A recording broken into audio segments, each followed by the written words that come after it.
Hello दोस्तों, स्वागत है एक बार फिर आप सबका आपके अपने चैनल फिजिक्स गुरुजी पर, जहां पर आपका सफ़र जारी है मेरे साथ यानी कि रोशनलाल शर्मा के साथ।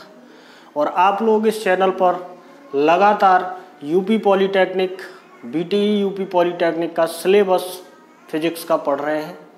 सेकंड सेमेस्टर का सिलेबस यहां पर अभी कंटिन्यू है और उस सेकंड सेमेस्टर के सिलेबस में हमारा जो टॉपिक चल रहा है मॉडर्न फिजिक्स यूनिट है और उसका ऑप्टिकल फाइबर टॉपिक चल रहा है।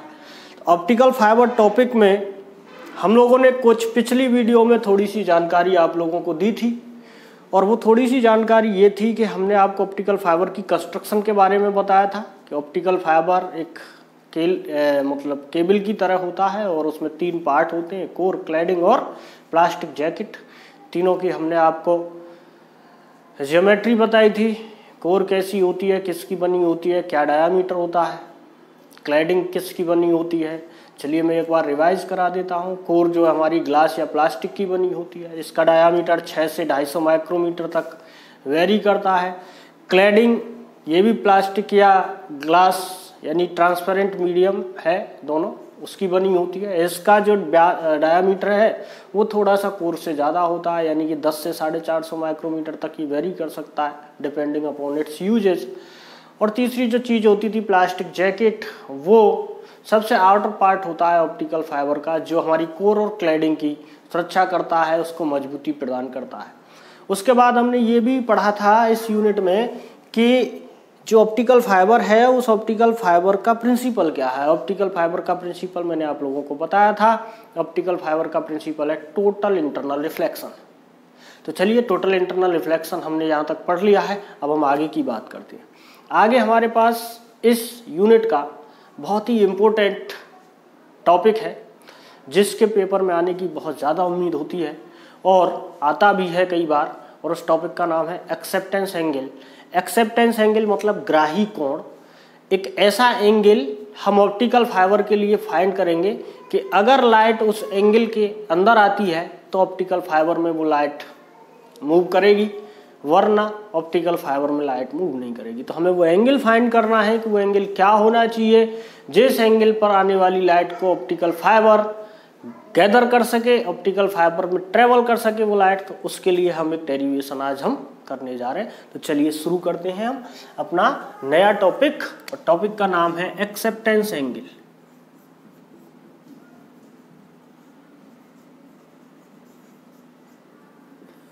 हिंदी में इसको कहा जाता है ग्राही कोण।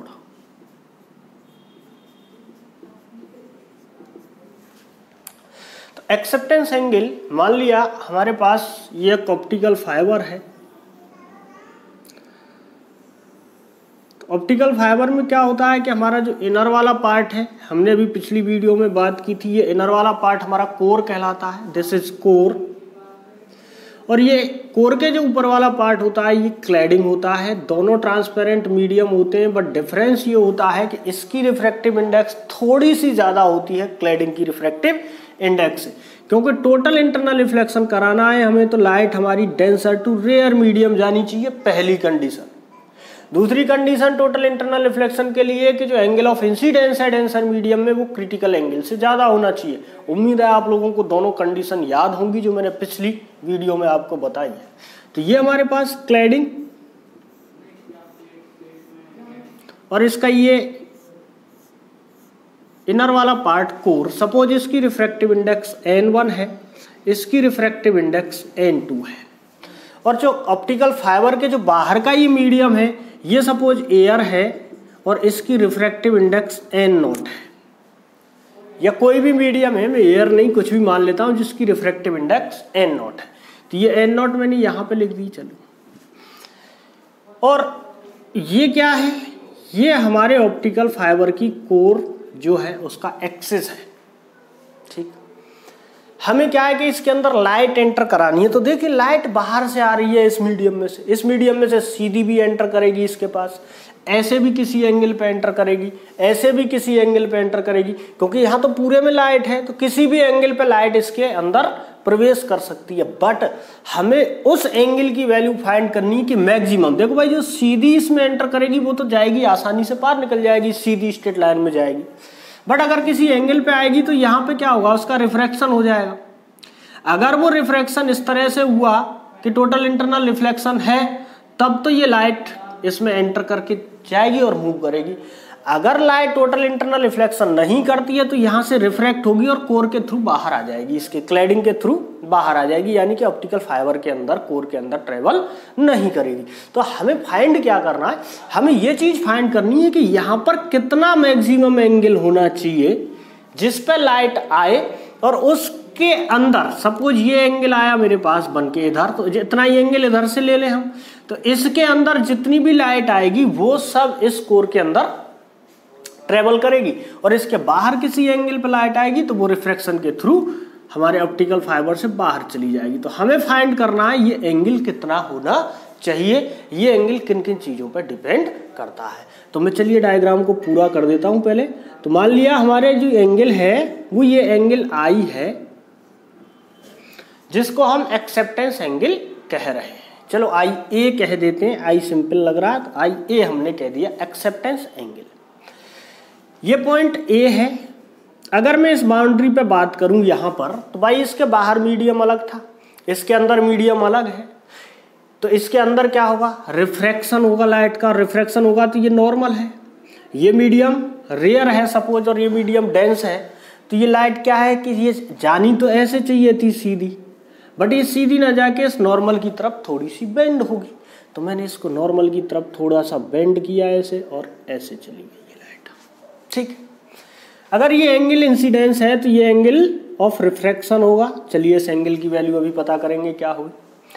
अब सपोज करो कि इस वाली बाउंड्री पे ये भी तो दो रिफ्रैक्टिव मीडियम है, भाई कोर का मीडियम अलग है, क्लैडिंग का मीडियम अलग है, दोनों ही ट्रांसपेरेंट मीडियम है, यानी कि ये जो लाइन है, जो बाउंड्री है कोर और क्लैडिंग के बीच में, ये दो मीडियम को सेपरेट कर रही है। और जब दो मीडियम को सेपरेट कर रही है, जैसे यहाँ पर ये लाइन दो मीडियम को सेपरेट कर रही थी, तो रिफ्रैक्शन हुआ, यहाँ पे भी रिफ्रैक्शन होगा। बट हमारे पास कंडीशन ये रहनी चाहिए कि जो लाइट हम जा रहे हैं, जो इंसिडेंट एंगल है इस ऑप्टिकल फाइबर के बाहर, ये इंसिडेंट एंगल इस तरह से लेना है हमें कि रिफ्रैक्शन के बाद ये जो लाइट कोर क्लैडिंग बाउंड्री पे पहुंचेगी, तो कोर क्लैडिंग बाउंड्री पे कम से कम क्रिटिकल एंगल के बराबर एंगल बनाएगी, इंसिडेंट एंगल। यानी कि ये लाइट यहां पर जब इंसिडेंट होगी तो यहां पर जो एंगल बनेगा ये एंगल क्रिटिकल एंगल के बराबर या उससे ज्यादा होगा, क्योंकि हमें क्या कराना है, total internal reflection. Total internal reflection तभी होगा जब ये एंगल क्रिटिकल एंगल से बड़ा होगा। बट हमने बाउंड्री की कंडीशन मान ली कि ये जो एंगल है ये क्रिटिकल एंगल के बराबर है, तो यहां से हमें ये जो एंगल बनाना है लाइट के लिए, इंसिडेंट लाइट के लिए, तो कितना एंगल बनाना है, ये एंगल हमें इस तरह से रखना है ताकि यहां से लाइट रिफ्रैक्ट होके जब कोर क्लैडिंग बाउंड्री पे पहुंचे तो ये कम से कम क्रिटिकल एंगल या उससे ज्यादा एंगल पर इंसिडेंट होनी चाहिए। तो जब ये यहाँ पर क्रिटिकल एंगल पे इंसिडेंस होगी तो ये इस तरह से सीधी चली जाएगी, यानी कि बाहर तो नहीं गई ना, अभी भी कोर के अंदर ही है, और क्रिटिकल एंगल से ज्यादा होगा ये एंगल तो ऐसे आ जाएगी ये रिफ्रैक्ट होके, और जब ऐसे आ जाएगी तो ये हर पॉइंट पे जाके क्या होगा, इसका टोटल इंटरनल रिफ्लेक्शन, और ये इस तरह से इस फाइबर के अंदर लाइट मूव करती रहेगी, और कई किलोमीटर तक ये लाइट हम इस ऑप्टिकल फाइबर के अंदर ट्रेवल करा सकते हैं थ्रू दिस प्रोसेस। अब बेटा एक बात बताइए कि ये एंगल आई ए हो गया, ये एंगल आई सी हो गया, ये एंगल 90 डिग्री होगा। चलो मैं यहाँ पे लिखता हूँ इस एंगल की वैल्यू आई सी, और ये एंगल 90 डिग्री होगा। जब ये एंगल 90 डिग्री है तो ये एंगल कितना होगा, भाई तीनों एंगल का सम कितना होता है, अगर ये एंगल ए मान लिया मैंने तो angle A plus I C plus 90 180 degree होगा, तो ये दोनों का मिला के 90 डिग्री होना चाहिए। तो ये कितना हो जाना चाहिए, 90 माइनस आई सी। नहीं समझ में आया, सपोज इस एंगल की वैल्यू मैंने आर मान ली, तो क्या होना चाहिए, R plus I C plus 90 degree is equal to 180 होना चाहिए, यानी कि R plus I C is equal to 180 minus 90 होना चाहिए, यानी कि ये 90 डिग्री होना चाहिए। तो आर इज इक्वल टू कितना होना चाहिए, 90 माइनस आई सी होना चाहिए। तो ये एंगल कितना होना चाहिए, ये एंगल होना चाहिए हमारे पास 90 माइनस आई सी। ये पॉइंट ए है, ये पॉइंट बी है। चलिए अब डेरिवेशन शुरू करते हैं हम कि हमें फाइंड क्या करना है, हमें फाइंड करना ही है इस एंगल आई ए की वैल्यू क्या होगी। तो इस एंगल आई ए की वैल्यू फाइंड करने के लिए हम लगाएंगे क्या, स्नेल का लॉ लगाएं इस बाउंड्री पे, स्नेल का लॉ लगाएं इस बाउंड्री पे। अच्छा ये एंगल कितना होगा, ये एंगल 90 डिग्री होगा भाई। एंगल ऑफ रिफ्रैक्शन कितना होगा 90 डिग्री, कब, जब एंगल ऑफ इंसिडेंस कितना हो, क्रिटिकल एंगल के बराबर। तो अब हम करते हैं शुरू। तो एट पॉइंट ए यानी कि बिंदु ए पर स्नेल का लॉ लगा दे बाई, या लिख लो applying Snell's law, applying Snell's law. तो स्नेल्स लॉ में क्या बता रहा है कि भाई sine of angle of incidence upon sine of angle of refraction. तो एंगल ऑफ रिफ्रैक्शन आर है और आर की वैल्यू कितनी है 90 minus I C is equal to क्या होना चाहिए N2 अपॉन N1। यानी कि बाद वाले मीडियम की रिफ्रैक्टिव इंडेक्स ऊपर आएगी और जिस मीडियम में पहले लाइट आ रही है उसकी रिफ्रैक्टिव इंडेक्स पहले डिनोमिनेटर में आती है। तो क्या होगा N1 अपॉन N0। याद कीजिए रिफ्रैक्शन आपने पढ़ा है, रिफ्रैक्शन में पढ़ा है कि ये रेशियो किसके बराबर होता है, रिफ्रैक्टिव इंडेक्स के, refractive index with respect to refractive index of the medium with respect to other medium. तो हमारे पास दो मीडियम है N0 और N1, और ये होता क्या है रेशियो के साइन आई ए, जिस मीडियम में एंगल आई ए बन रहा होता है उस मीडियम की रिफ्रैक्टिव इंडेक्स डिनोमिनेटर में होती है, जिस मीडियम में एंगल आर बन रहा होता है उसकी रिफ्रैक्टिव इंडेक्स न्यूमरेटर में होती है, अंश में होती है। ठीक है, तो चलिए यहाँ से बेटा हमने ट्रिग्नोमेट्री में पढ़ा है एक रिलेशन कि साइन 90 माइनस आई सी है, तो इसको हम कॉस आई सी लिख सकते हैं। तो हम लिख सकते हैं sine I A upon cos I C is equal to N1 upon N0। अगर यहाँ से मैं वैल्यू निकालूं कॉस आई सी की, तो cos I C is equal to क्या होगा, देखो इसको इधर ले जाए कॉस आई सी को, और इस N1 अपॉन N0 को इधर लेके आ, तो N0 इधर मल्टीप्लाई हो जाएगा आके, और N1 डिवाइड में हो जाएगा इनटू साइन आई। ये इक्वेशन 1 बना दी मैंने, इसको इक्वेशन 1 कह दिया मैंने। ठीक, चलिए अब हम लगाएं स्नेल का लॉ पॉइंट बी पर। तो चलिए हम यहाँ पे भी लगा देते हैं। एट पॉइंट बी स्नेल का लॉ लगाना है हमें, तो क्या होगा भाई sine I C, incident angle कितना है आई सी है, sine I C upon angle of refraction कितना है यहाँ 90 डिग्री है, तो sine I C upon sine 90 is equal to, बाद वाला मीडियम कौन सा है N2 है, पहले वाला मीडियम कौन सा है यहाँ N1 है, तो ये हो गया N2 अपॉन N1। साइन 90 की वैल्यू कितनी होती है, साइन 90 की वैल्यू होती है 1। तो हम क्या लिख सकते हैं, मैं डायग्राम मिटा दे रहा हूँ, अब इसकी कोई जरूरत नहीं है। तो यहाँ से हमारे पास बना sine I C is equal to N2 upon N1। ये इक्वेशन नंबर 2। अब क्या करें हम, अब हमें ये करना है कि हम इक्वेशन फर्स्ट और इक्वेशन सेकंड दोनों का स्क्वायर करके ऐड कर दें, तो ये साइन आई सी कोस आई सी वाला टर्म कैंसिल हो जाएगा। हमें निकालनी वैल्यू आई ए की है, ये आई ए है, ये आई ए की वैल्यू निकालनी में तो आई सी खत्म करना पड़ेगा यहाँ से। तो आई सी खत्म करने का क्या तरीका है कि भाई देखो यहाँ पे कॉस आई सी बन रहा है, यहाँ पे साइन आई सी बन रहा है, अगर दोनों का स्क्वायर करके ऐड किया जाए तो वैल्यू 1 हो जाती है। Sine square I C plus cos square I C equal to 1 हो जाएगा। तो मैं क्या करूंगा, इक्वेशन फर्स्ट और दोनों सेकंड दोनों का स्क्वायर करूंगा और फिर दोनों को आपस में ऐड कर दूंगा। तो हम क्या कर लिख दें यहाँ पे हम लिख दें squaring and adding first and second. तो चलिए इसका स्क्वायर कर देते हैं, या पहले इसका लिख लीजिए, sine square I C is equal to N2 square upon N1 square, और प्लस करना है हमें इसमें इसको, तो cos square I C is equal to N0 upon N1, ये square sine square I A. अब क्या करें, दोनों को ऐड कर दें। तो दोनों को जब ऐड करेंगे तो sine square plus cos square क्या हो जाएगा, ये 1 हो जाएगी वैल्यू, डायरेक्ट लिख सकते हैं।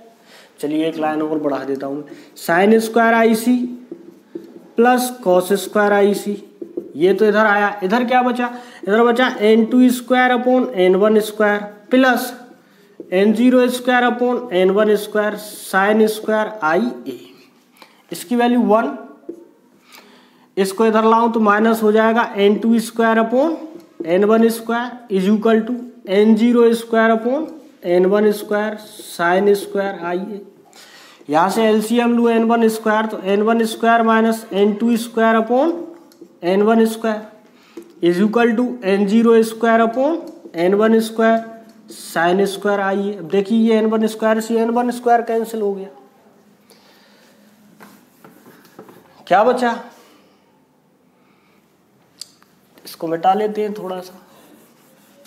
तो हमारे पास क्या चीजें बची, हमारे पास बचा n1 square minus n2 square is equal to n0 square sine square IA। अब हमें वैल्यू निकालनी थी IA की, तो ये बाकी चीज सब इधर लेके जाएंगे तो n0 स्क्वायर डिवाइड में होगा, साइन स्क्वायर की जगह क्या हो जाएगा, चलिए पहले साइन स्क्वायर की वैल्यू निकाल लेते हैं। तो sine square IA is equal to n1 square minus n2 square upon n0 square.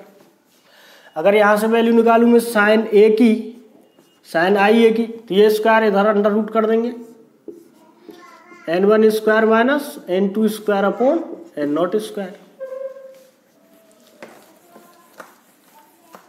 अब आगे क्या होगा, IA की वैल्यू निकालनी है, तो IA की वैल्यू हो जाएगी sine inverse root over n1 minus n2 का स्क्वायर अपॉन n0 का square. This is the value of angle of incidence.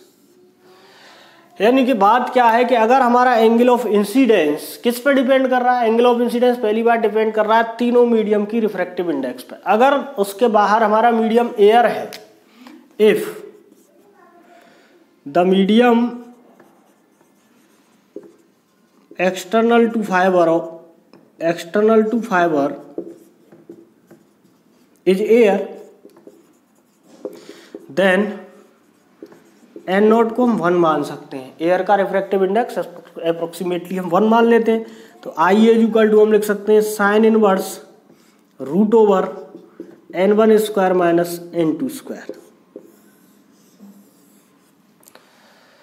तो कहने का मतलब क्या है, कहने का मतलब ये है कि जो एंगल हमारा IA था, उस एंगल IA की ये मैक्सिमम वैल्यू है, यानी कि इससे ज्यादा अगर हमारा एंगल है, एंगल ऑफ इंसिडेंस IA से ज्यादा है, तो हमारी जो लाइट है वो ऑप्टिकल फाइबर के अंदर ट्रेवल नहीं करेगी। क्या था डायग्राम ये था कि अगर ये कोर थी तो यहाँ पर ये जो एंगल हमने बनाया था यही एंगल तो IA था। अगर ये एंगल इससे कम रहेगा, यानी कि ये एंगल कम रहेगा IA से, तो जितनी भी लाइट आएगी वो ऑप्टिकल फाइबर के अंदर ट्रांसमिट हो जाएगी by the process of total internal reflection. अगर कोई लाइट की रे इतने एंगल पे आए, यानी कि ग्रेटर देन IA एंगल पे आए, तो ये लाइट क्या होगी कि ये कोर क्लैडिंग बाउंड्री पे जाएगी और रिफ्रैक्ट होकर बाहर निकल जाएगी इसके। तो ये लाइट जो है IA से ज्यादा एंगल पे अगर कोई लाइट आ रही है तो वो लाइट इस ऑप्टिकल फाइबर के अंदर ट्रांसमिट नहीं होगी। तो this is the maximum value of the angle of incidence.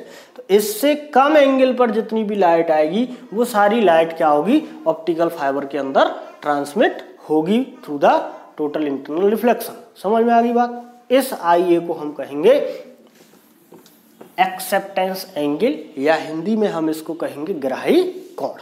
समझ में आ गई बात। चलिए इसमें एक छोटी सी टर्म और है जिसको हम कहते हैं एक्सेप्टेंस कोण। एक्सेप्टेंस कोण यानी कि ग्राही शंकु। ग्राही शंकु क्या होता है, ये जो अभी हमने बनाया था, ये क्लैडिंग थी, ये कोर थी, ये एंगल IA था। अगर इसी एंगल IA को इसकी एक्सिस के अराउंड में मूव करा दूं, इस एंगल IA को, इस एक्सिस है, ये एक्सिस है, ये एंगल IA है, ये ऐसे, और इसको मैं ऐसे मूव करा दूं तो क्या बनेगा, एक कोण बन जाएगा। यानी कि एक लाइन इधर भी इतनी एंगल पे अगर मैं खींच दूं तो ये मैंने इसको ऐसे घुमा दिया, तो ऐसे घुमाने पे ये कोण सा बन जाएगा इधर। इस कोण को कहेंगे हम एक्सेप्टेंस कोण। इसका मतलब ये होता है कि इस कोन के अंदर जितनी भी लाइट इंसिडेंट होगी इस फाइबर पे, वो सारी की सारी ये फाइबर एक्सेप्ट करेगा। इस कोन के बाहर कोई भी लाइट की रे होगी, उस लाइट की रे को ये ऑप्टिकल फाइबर एक्सेप्ट नहीं करेगा। तो लाइट का ट्रांसमिट होने के लिए किसी ऑप्टिकल फाइबर में वो लाइट हमारी कहाँ होनी चाहिए, विद इन दिस कोन होनी चाहिए।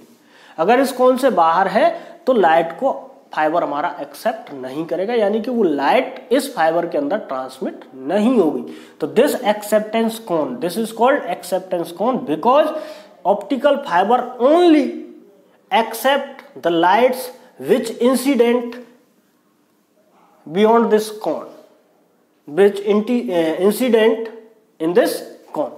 तो इस कोन में जो भी लाइट इंसिडेंट होगी उस लाइट को हमारा ऑप्टिकल फाइबर ग्रहण करेगा, एक्सेप्ट करेगा, इसलिए इसको एक्सेप्टेंस कोन कहते हैं। तो एंगल ऑफ कोन कितना हो जाएगा, एंगल ऑफ कोन क्या होता है, ये वाला एंगल होता है। तो ये हो गया एंगल ऑफ कोन 2IA, यानी कि क्या लिख सकते हैं हम एंगल ऑफ कोन, अगर थीटा मान लें हम इसको, तो थीटा बराबर 2IA, यानी कि 2 sine inverse n1 square minus n2 square upon n0 square root के ऊपर। ये हमारे पास एंगल ऑफ कोन हो गया। चलिए एक और छोटी सी बात बता देते हैं इसी में। अब एक बात होती है बेटा न्यूमेरिकल अपर्चर, न्यूमेरिकल अपर्चर, आंकिक छिद्र उसको हिंदी में बोलते हैं, न्यूमेरिकल अपर्चर, हिंदी में इसको बोलते हैं आंकिक छिद्र। इसको हम Na से रिप्रेजेंट करते हैं और ये जो होता है ये होता है sine of the angle of acceptance, यानी कि ये होता है साइन IA के बराबर। अगर साइन IA की वैल्यू देखें हम तो कितनी होती है, n1 square minus n2 square upon n0 square. अगर मीडियम एयर है, फॉर एयर, तो न्यूमेरिकल अपर्चर कितना होगा, न्यूमेरिकल अपर्चर हो जाएगा n1 square minus n2 square. बहुत इंपॉर्टेंट है न्यूमेरिकल अपर्चर, 2 नंबर में मोस्टली हर बार पूछा जाता है। इसकी डेफिनेशन क्या होती है, डेफिनेशन इसकी ये होती है कि न्यूमेरिकल अपर्चर, आंकिक छिद्र, ये हमें बताता है कि ऑप्टिकल फाइबर कितनी लाइट एक्सेप्ट कर सकता है। It is the measure that how much light and optical fibre can accept. समझ में आ रही बात। तो ये न्यूमेरिकल अपर्चर हमें बताता है द कैपेसिटी, लिख दें हम द कैपेसिटी, और हम लिख सकते हैं the measure the capacity of optical fibre to accept light. ठीक है, उम्मीद करता हूँ ये डेरिवेशन आपकी समझ में आया होगा, ये छोटी छोटी दोनों बातें भी आपकी समझ में बहुत अच्छे से आई होंगी। इसके बाद हम चर्चा करेंगे टाइप्स ऑफ ऑप्टिकल फाइबर के, ऑप्टिकल फाइबर के एप्लीकेशंस के अगली वीडियो में। तब तक मैं आप लोगों से विदा चाहता हूँ। और हाँ, एक बात मैं आप लोगों से फिर कहूँगा, जो मैं हर बार कहता हूँ, कि आप लोग चैनल शेयर करते रहिए, सब्सक्राइब कर लीजिए जिन लोगों ने अभी सब्सक्राइब नहीं किया है, और अगर अच्छा लग रहा है तो लाइक भी करते रहिए, क्योंकि लाइक तो बनता है यार, जब मैं इतनी मेहनत कर रहा हूँ तो एक लाइक भी नहीं बनता क्या। तो लाइक भी जरूर करते रहिए, सब्सक्राइब करते रहिए, बने रहिए मेरे साथ, देखते रहिए इजी वे में फिजिक्स आपके सामने में लेके आ रहा हूँ। तो चलिए मिलते हैं अगली वीडियो में, तब तक के लिए अभिनंदन आप सबका।